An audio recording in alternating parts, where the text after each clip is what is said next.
আৰু আমি এটা শিক্ষা লৈ পাইছোঁ যে 1996 চনত যেহেতু 6 মাহৰ কাৰণে অকল কোচ ৰাজবংশীসকলক জনজাতি দিয়া হৈছিল। এই জনজাতি দিয়া সময়তে যে আমাৰ কিছুমান সমষ্টি আমাৰ হাতৰ পৰা গুচি গৈছিল, যেনেকৈ মাজুলী হৈছে কৰুণা দত্ত MLA হৈছিল, আৰু যিমান নেকি মেডিকেল চিট তেওঁলোকে অকুপাই কৰিছিলে, ইঞ্জিনিয়াৰিং কলেজ তেওঁলোকে অকুপাই কৰিছিলে।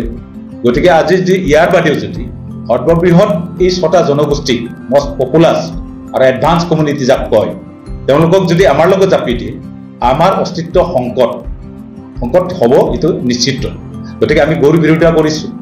আৰু যদি আইন সংশোধন কৰি পেলাই, এতিয়াতো আইন সংশোধন নকৰালৈকে একো নাই, ট্ৰাইবেলেই হ'ব, তাত কিবা নাই, কেটেগৰী নাই। নেশ্যনেল লেভেলত হিলছ আৰু প্লেইনছৰ কোনো কিবা নাই, ক্ৰাইটেৰিয়া নাই, তাত ট্ৰাইবেলেই।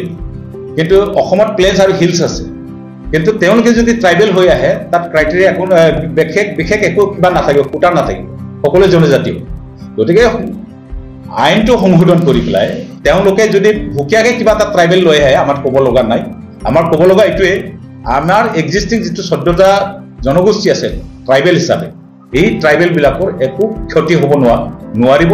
আৰু যদি হয়, ইয়াৰ বাবে আমাৰ CC2 আছে, আমাৰ বিভিন্ন জাতীয় ছাত্ৰ সংগঠনসমূহ আছে, আমি আছোঁ।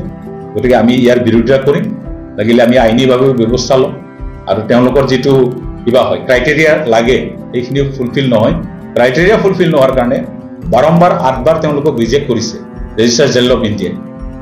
আৰু সকলোবিলাক পাৰ হৈও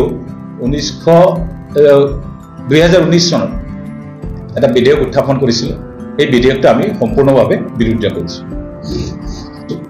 আৰু আমি এটা শিক্ষা লৈ পাইছোঁ যে 1996 চনত যেহেতু 6 মাহৰ কাৰণে অকল কোচ ৰাজবংশীসকলক জনজাতি দিয়া হৈছিল।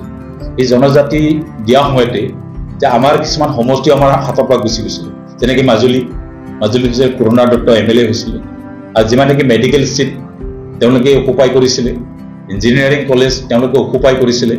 গতিকে আজি যদি ইয়াৰ বাদেও যদি সৰ্ববৃহৎ এই 6টা জনগোষ্ঠী মষ্ট পপুলাছ আৰু এডভান্স কমিউনিটি যাক কয়, তেওঁলোকক যদি আমাৰ লগত জাপি দিয়ে আমাৰ অস্তিত্ব সংকট হ'ব, এইটো নিশ্চিত।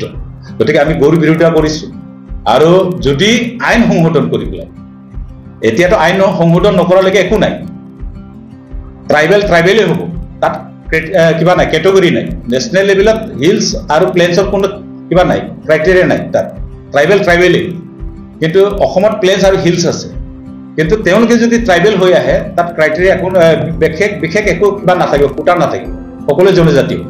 গতিকে আইনটো সংশোধন কৰি পেলাই তেওঁলোকে যদি ভুকীয়াকৈ কিবা এটা ট্ৰাইবেল লৈ আহে আমাৰ ক'ব লগা নাই।